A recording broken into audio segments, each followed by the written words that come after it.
So those are the economic indicators the federal government keeps track of when it's trying to decide what kind of economic management policies it should undertake. Now, since the Great Recession, we've been in a period of relatively low GDP, high unemployment, and low inflation. And in such circumstances, there are basically three different kinds of policy choices that governments can make. And I want to just point those out real fast. Here we have demand-side fiscal policy, supply-side fiscal policy, and monetary policy, just to give you a sense of where we're going. Okay, so let's talk about demand-side fiscal policy first. Both types of fiscal policies are using the federal government's ability to tax and spend to improve economic output. And the demand-side approach focuses its attention on using the G part of GDP to increase consumer demand in the long term. Now, the idea is that government might, hire somebody to build a bridge or something, and then that person then has an income, which they can then go out and spend, and that increases consumer demand and increases the C part of GDP. Now, Keynes, in his position, argues that for governments that are trying to increase economic growth or stimulate economic growth, that short-term deficit spending can sometimes be a good idea. So he argues, for instance, that it's not appropriate to think of the government like a household. I mean, if you're a household and you come upon bad economic times, most people would suggest that you borrow less or don't borrow any more money and cut your spending. Keynes says this is the totally opposite thing that a government should do in a time of severe economic downturn, because what the government is trying to do is improve people's perceptions of how the economy is doing. And you want to do that quickly, kind of turn around people's ideas so that they're willing to participate in economic activity again. And short-term deficit spending can be a good idea, because when you turn the economy around quickly, people return to their jobs and they're paying taxes, and you can kind of move forward at that point. So this is the idea of demand-side fiscal policy. I want to give you some examples here. One is under the Bush administration, because the economy had already started doing pretty poorly when Bush was still president. In 2008, early 2008, they passed a stimulus act that consisted of tax rebates, $300 per taxpayer. You got a check in the mail. The total cost of that was about $152 billion, and that was very exciting for people. It was kind of unexpected money. Another example is the stimulus package. So once Obama gets elected, the economy has deteriorated pretty significantly, and they pass $787 billion worth of spending, and it's divided into three different kinds of spending. Infrastructure spending on the one hand, and also a payroll tax cut, and then about a third of it was sent to states to cover their expenditures. Now I want to talk about the second one a little bit. This was when they set up this program, and about a third of the $787 billion was a direct tax cut.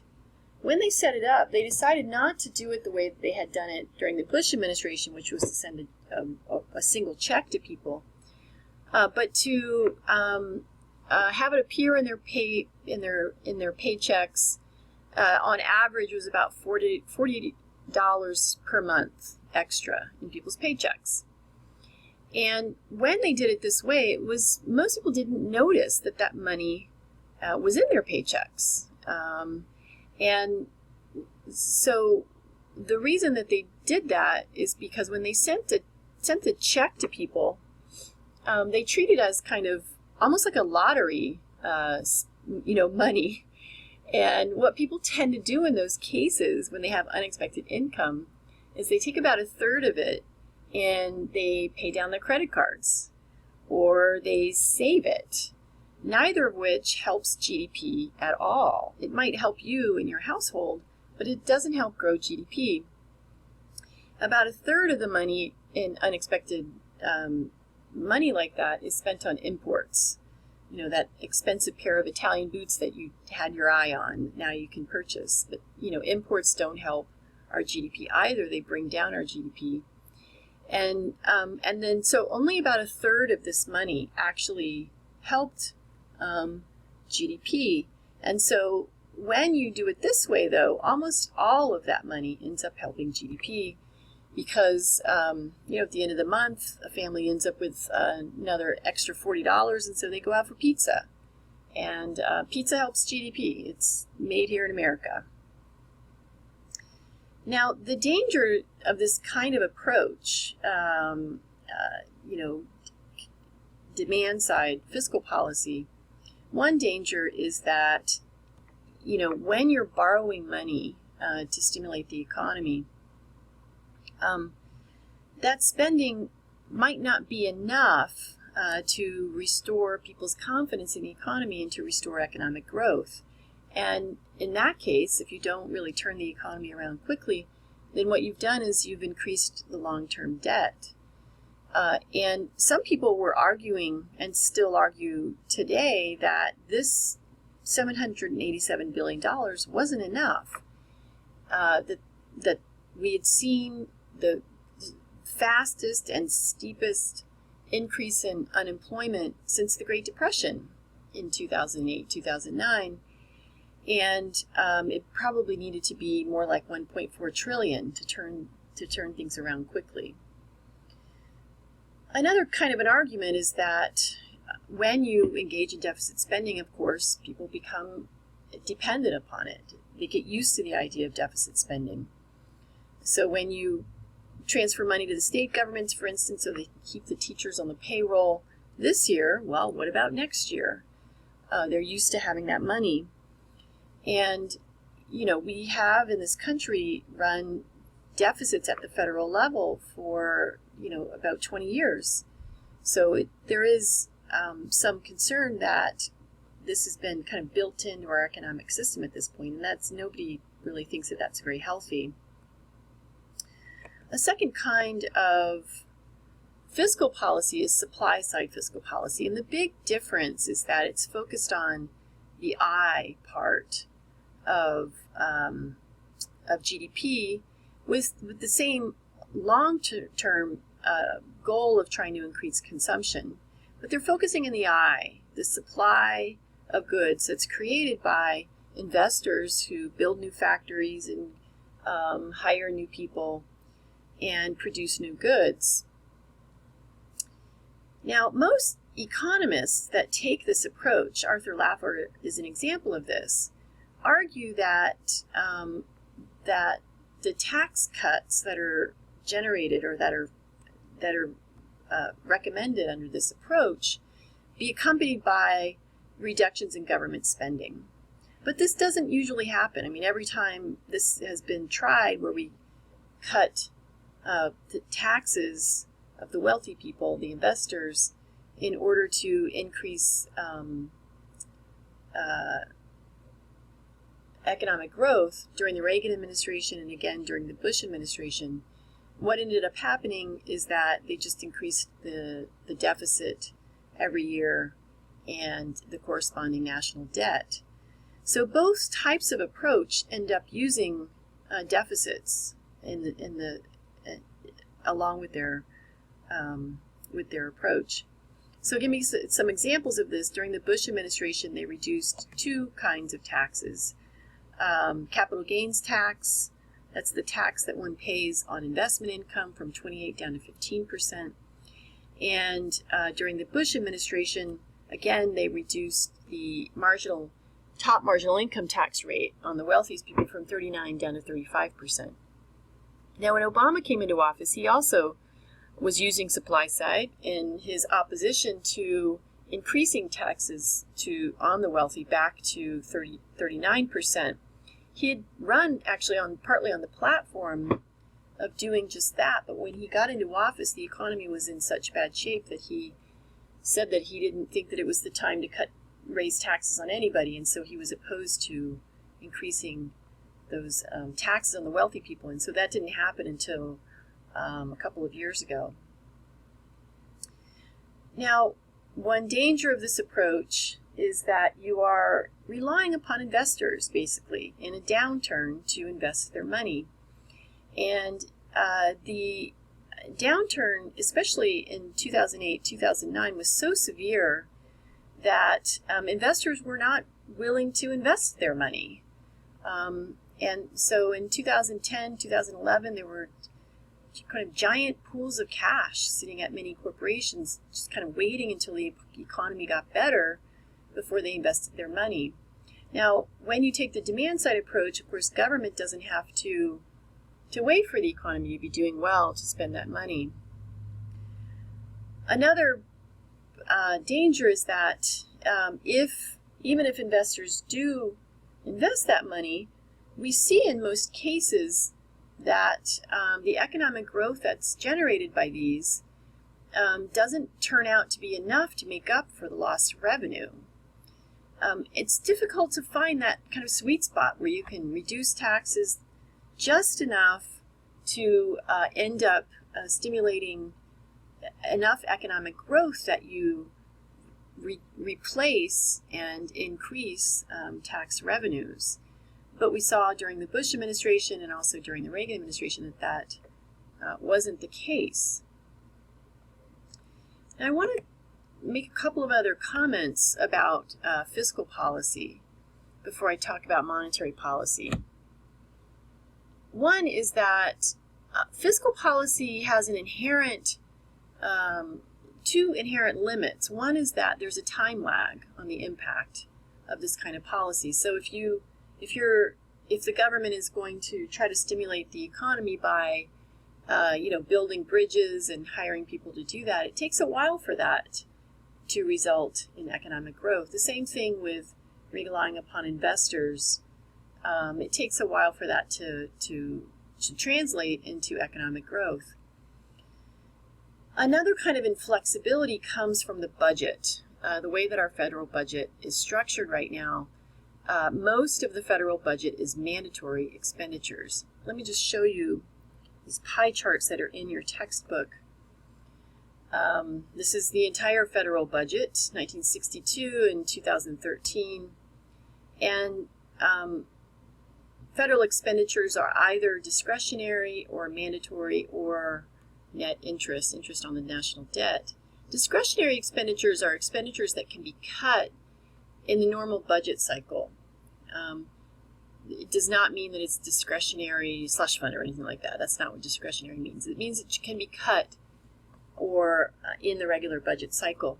Mandatory expenditures are expenditures that cannot be cut without a change in the underlying law that provides for those expenditures. And you can see that over time, this has increased pretty dramatically, mandatory expenditures as a part of the federal budget. Now, the big difference between 62 and 87 is that 65 is when Medicare and Medicaid are passed, and those are two of the biggest categories of mandatory expenditures at this time. And so let me show you in a little bit more detail how that looks. Let me take you to a nice little chart that was in the New York Times in 2012. And it breaks up the federal budget. Now, unfortunately, you can't see all of this because this ends here. There's about a few other, a square about this big of other kinds of expenditures. This is the entire federal budget and all the different areas in which money is spent. It's a really nice little chart. I wish they would do this every single year. And in this image, the only thing that shows up is discretionary expenditures. So these are things that can be cut Wait, is that right? Hold on. Discretionary spending. No, I had it backwards. So the only things that are lit up right now, these are discretionary expenditures. And the largest area of discretionary expenditures is at the Defense Department.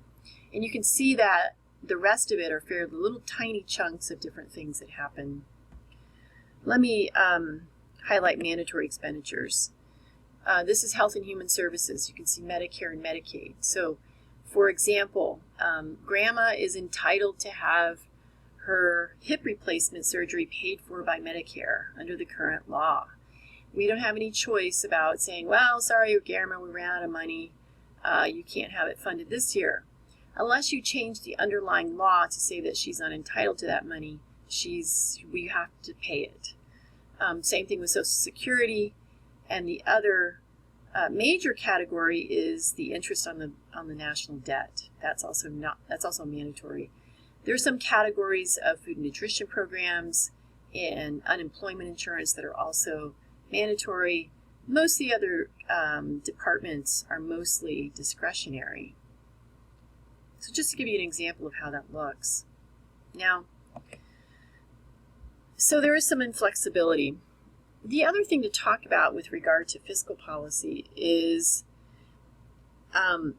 what this means for redistribution of income. So when we're talking about taxes, we are inherently discussing how income should be distributed, because we're talking about taking people's income away and using it for other purposes. And so we have to discuss how do these debates sound. Before we can do that, I want to talk about different types of taxes and kind of clarify some of this language first. I'm going to talk about regressive taxes first. Now, regressive taxes are taxes in which one pays a higher effective tax rate the lower one's income. An example of this is Social Security. Now, I'm going to give you a hypothetical example of how Social Security tax works.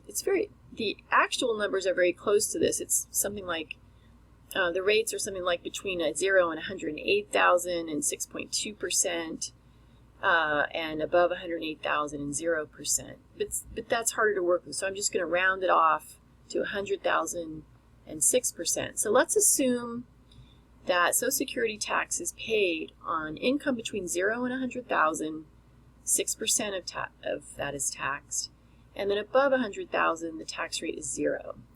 So if your income is $100,000, that's within this range, and so you get taxed at 6%, so 100,000 times 6% is $6,000. But let's assume that your income is $1 million. If your income is $1 million, then you have to break your income into chunks. One chunk, $100,000, is taxed at 6%, and that's $6,000. But the rest of it, all of it that's above $100,000, another $900,000, is taxed at 0%. And so the tax there is $0. So if you make $1 million, your total Social Security tax is $6,000. So the effective tax rate on the entire income, if you take $6,000 and divide that into $1 million, you get 0.6%, right? So your effective tax rate of 0.6% is a lot lower than the tax of 6% if your income is $100,000. Okay? Now let's look at how progressive taxes work. So a progressive tax is one in which you have a higher effective tax rate the higher one's income. Now, the federal income tax is an example of this, and the federal income tax uses a marginal tax rate system.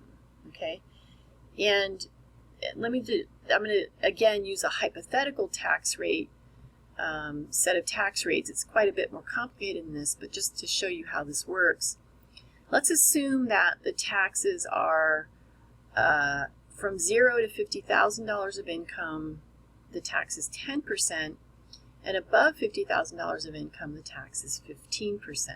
Okay, So if your income is $60,000, what you have to do to figure out what your income tax is break your income into chunks again.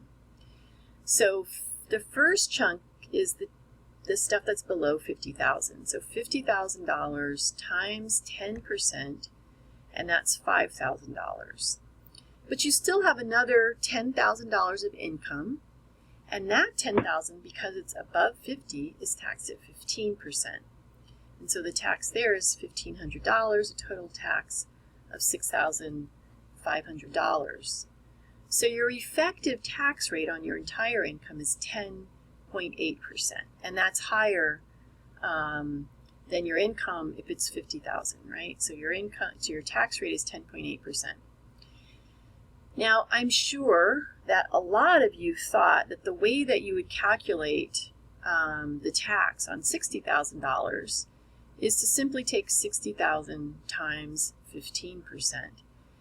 That's not the way it works, and I think a lot of people think that it is the way that it works, and so there's a lot of confusion about the effective tax rates of people in the wealthier categories of income.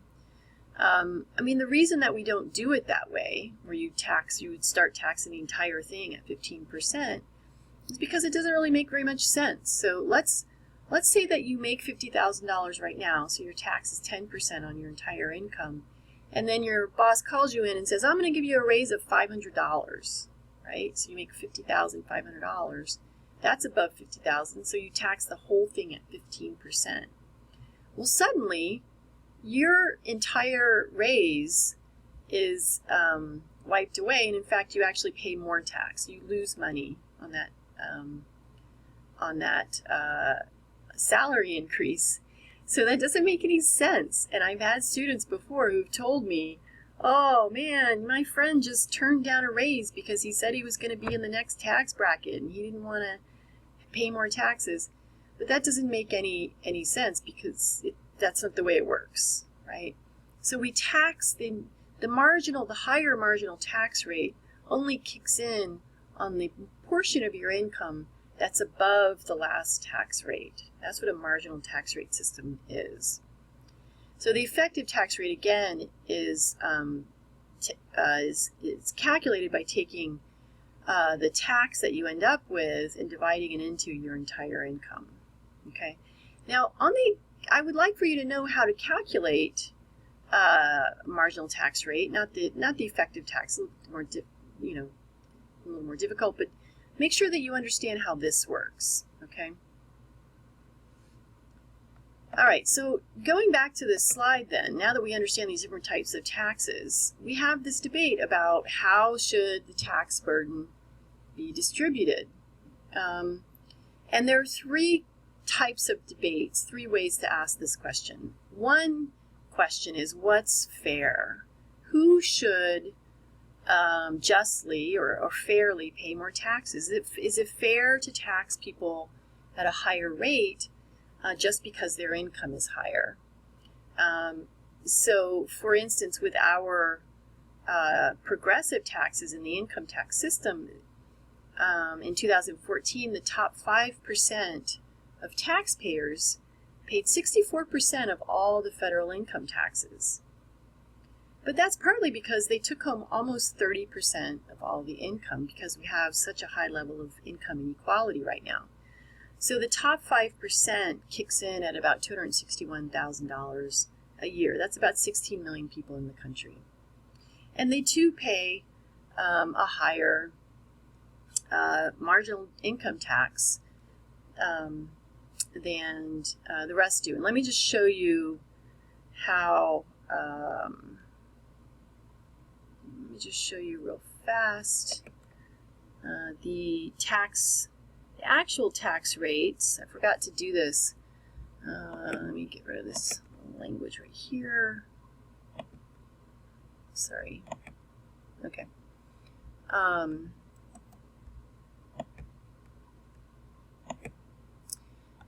This is the current tax. This is all of the margins. And so the highest, this was raised in 2000, start with the 2014 2014 or 15 tax year, I forget, 2015 tax year, I think, 39.6% is the highest margin, and that's only on taxable income over $400,000 a year. So if you make $401,000 a year, you only pay 39.6% on $1,000, right? So that's the way the marginal tax rate system works. Now, if you go back to, I forgot to mention here, so if you looked at the effective income tax in the last presidential rates, we were all surprised to find that Mitt Romney, who is a millionaire, was paying only 14% of his income in taxes. Obama was paying 26%.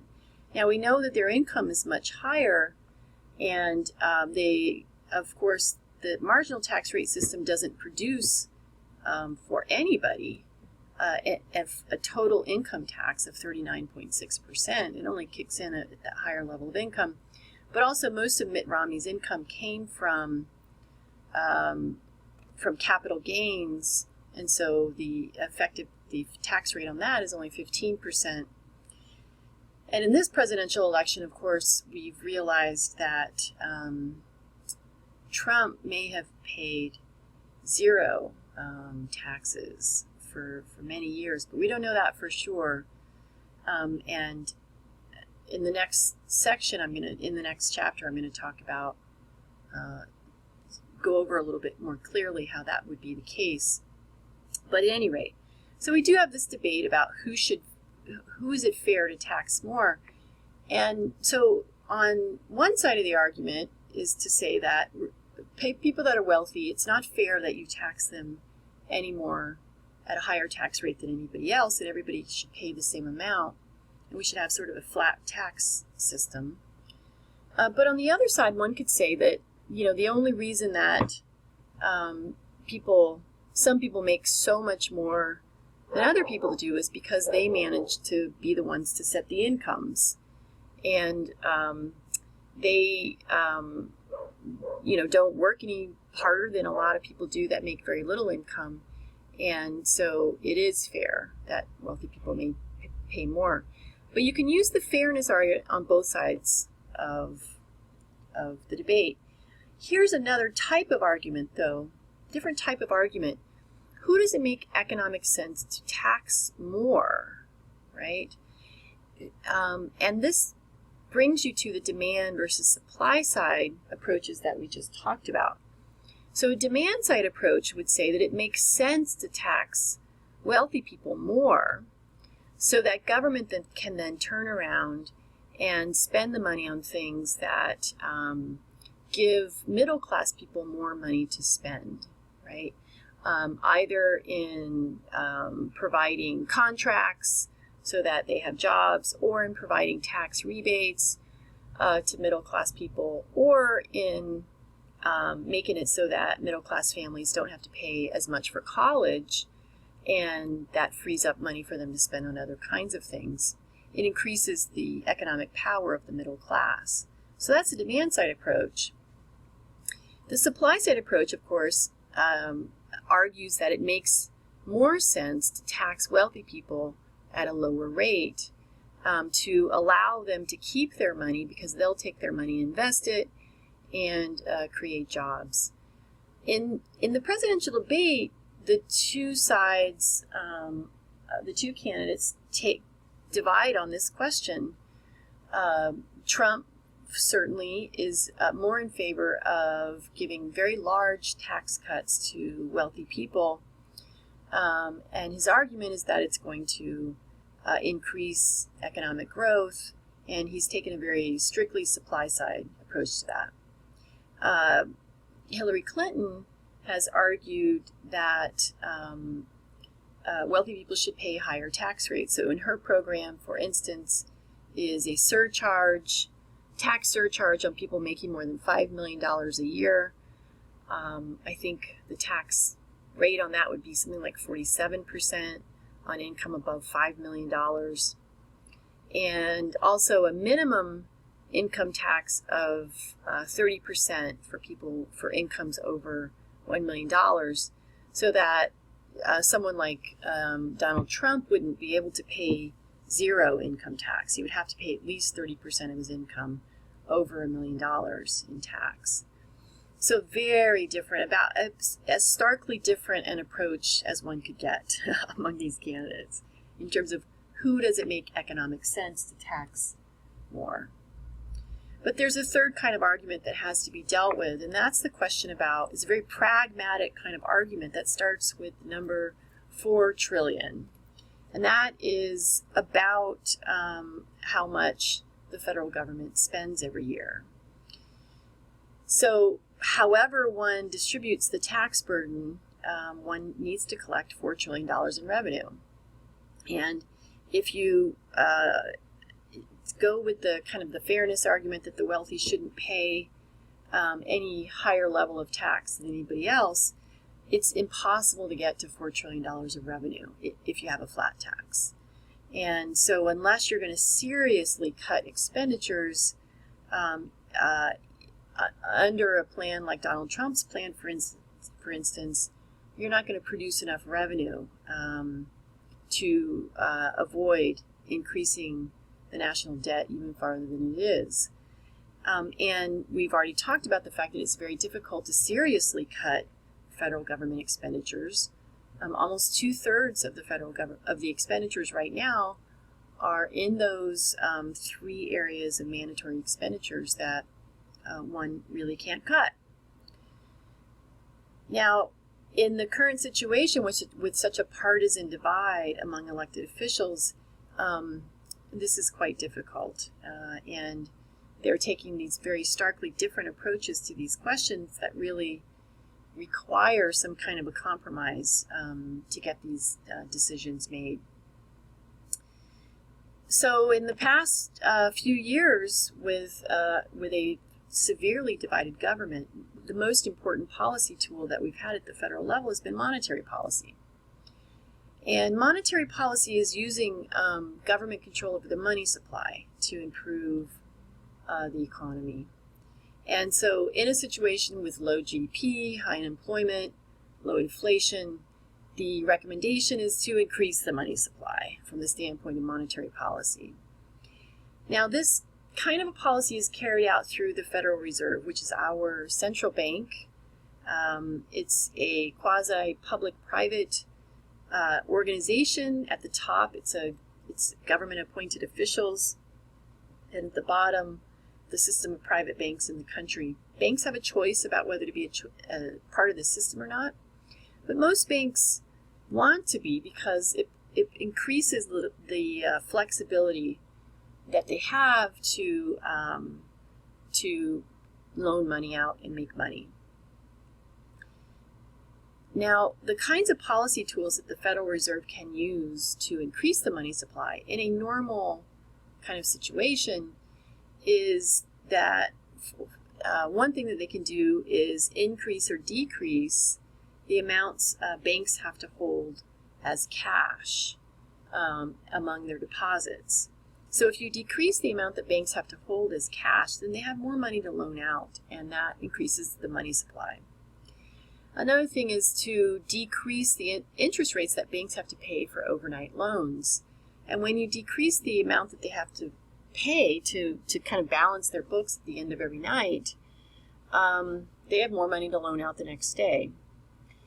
They can also carry out what's called open market operations, in which the central bank purchases federal bonds from some of the largest banks, and then increases the amount that they have that they're holding on their balance sheet, and frees up money that they can loan out to make money. So that decreases the interest rate they have to charge to make a profit. So the Federal Reserve does not set interest rates in the country. It indirectly affects interest rates through these kinds of operations. Now, at the beginning of the financial crisis, in 2007 and in 2008 especially, the Federal Reserve pretty much exhausted these tools in the early months of the crisis. But the situation continued to deteriorate, and so the Federal Reserve started doing things that are more unusual. One example is the Troubled Assets Relief Program, when they used $700 billion of federal money to purchase mortgage-backed securities from some of the largest banks to help them keep them from going under. This is also called the bank bailout. Now, at the time, the bank bailout was a very emergency kind of policy. The concern was that some of the largest banks in the country, because they had so much of this mortgage-backed securities on their balance sheet, that they might actually go under. Two of the largest banks in the country at the time, Citibank and Bank of America, together were holding about 25% of all the cash in the country on their balance sheets. And so if one of those banks went under, the concern was that this would really precipitate a crisis like we haven't seen since the 1930s. And so they used this program. Now, in the end, the Troubled Assets Relief Program was in the form of loans to the banks. And TARP ended up, almost all those loans were paid back to the federal government, and it ended up actually making money for the federal government. Other kinds of things that they did, shoring up things like the American Insurance Group, the largest insurance company in the world, also ensuring the secondary market for car loans so that financial institutions would continue to loan money so that people could buy cars. And then most recently, when the economy was continuing to do badly, creating money through what's called quantitative easing. Now, over the time of this financial crisis, the Federal Reserve has just almost quadrupled the money supply, the amount of money in circulation. And that's a pretty dramatic move. They have recently slowed this down and stopped it, but it's just a sense of how deep the crisis was, how much money has gone into the system, with inflation staying still about the same place. Now, the danger, of course, of this kind of approach is that inflation can quickly turn around. Now, in a situation like the past few years, the Federal Reserve has increased the money supply not to purchase things, essentially, which is what we see in situations that generate massive inflation, like in Zimbabwe or in Germany after World War I. But they've used the money supply to get the private market to loan money. But this still does carry the risk of inflation, and so the Federal Reserve has on its website kind of this description of actions that they can take to call back the money supply if they feel they need to. Another, problematic situation that might emerge is if the interest rate on government bonds begins to increase, right? So a lot of what has been happening, of course, is purchasing of government bonds has increased, and this has been possible because the interest rate that our government pays is almost zero. And so if that started to go up, of course, the interest payments would be problematic for our budget, to say the least, right? So these are some of the types of tools, three kinds of policies that the federal government can use to manage the economy, especially in times of crisis, like after the 2008 fall in the housing market. Now, when we talk about economic policy, of course, we are also talking about regulating the economy. And I just want to briefly mention a couple of different types. Economic regulation, so preventing things like price fixing, like monopolies or price collusion.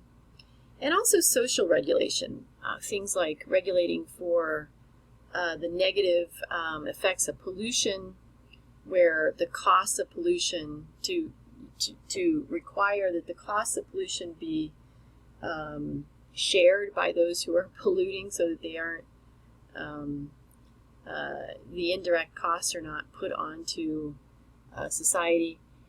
And things like also transparency requirements, like the labels on medicine and financial transactions at the Securities and Exchange Commission. Now, in general, when we think about regulations like this, regulating the economy, one would expect that that the costs of these types of regulation are going to be outweighed by the benefits of them, right? So the government performs these pretty intricate cost-benefit analyses when they're going to regulate the economy, and try to price things like how much is a finger worth? But these are difficult things to measure, and so the task of regulating the economy is always one of debate as well. All right, so that's economic policy, and we will then, after this, we'll move on to social policy and carry on some of these discussions.